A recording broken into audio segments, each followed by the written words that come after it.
Haleluya, ketemu lagi dengan saya Pendeta Hani Amhuru dari GPD Antapani bersama saudara sekalian pada kesempatan ini untuk kita mendengarkan lagi firman Tuhan di saat kita sedang sibuk dengan mengikuti merayakan hari kelahiran Tuhan kita Yesus Kristus.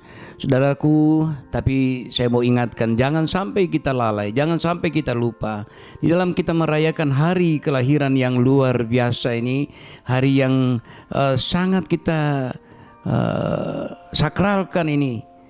Ada juga hal-hal yang bisa membuat kita sampai kita lupa kepada Tuhan. Karena kalau kita telusuri dari awalnya, kejadian ini akan berulang.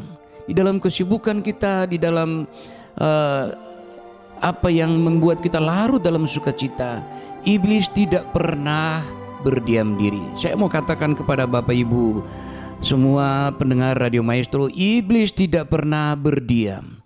Senantiasa dia mencari kesempatan untuk menggagalkan, untuk menghancurkan, untuk membunuh iman percaya kita.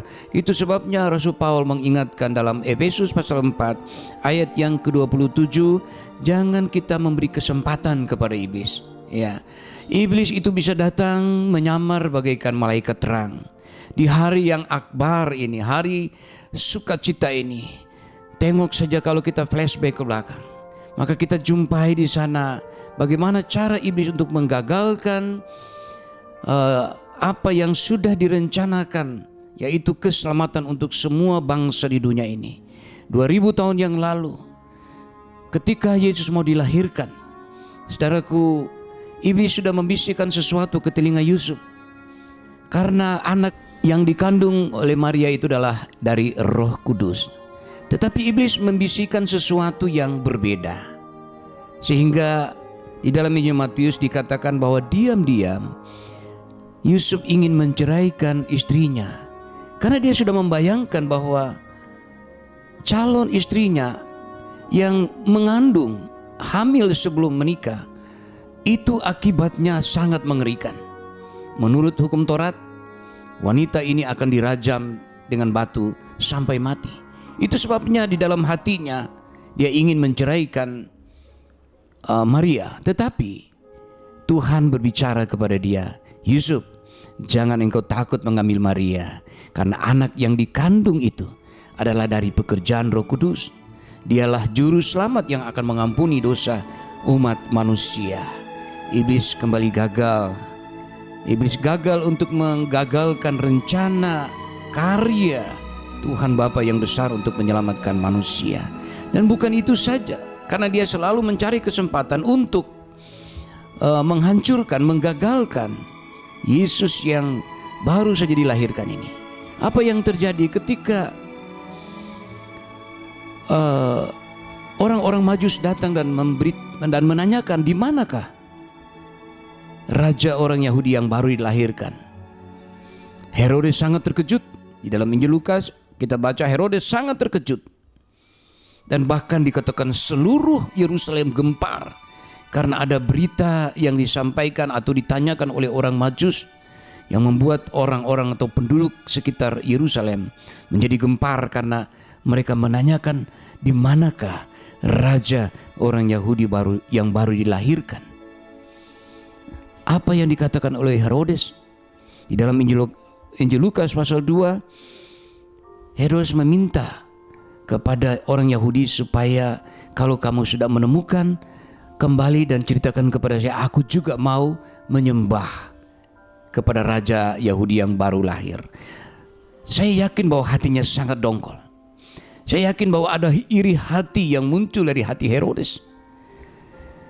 Dia sudah merasakan bahwa ini adalah satu raja yang baru lahir, yang merupakan saingannya. Aku harus binasakan. Ini adalah pekerjaan iblis untuk menggagalkan rencana keselamatan karya Tuhan yang besar. Sebab itu dia memakai Herodes. Dan ketika Herodes merasa bahwa dia sudah ditipu atau tertipu oleh orang-orang Majus karena mereka tidak kembali untuk memberitahukan di mana Yesus lahir. Dan di dalam pasal yang kedua ayat 16, Herodes membunuh semua anak-anak di bawah usia 2 tahun. Itulah cara iblis. Kemudian hal yang paling mengerikan juga adalah tentang kesibukan ketika Yesus sebelum dilahirkan. Maria dan Yusuf harus menempuh jarak yang cukup jauh dari kampung halaman mereka ke Bethlehem. Dikatakan bahwa karena kesibukan, karena sensus waktu itu, sehingga semua orang sibuk dan mereka tidak memperhatikan bahwa ada seorang ibu hamil yang sudah berjalan tertati-tati untuk minta pertolongan.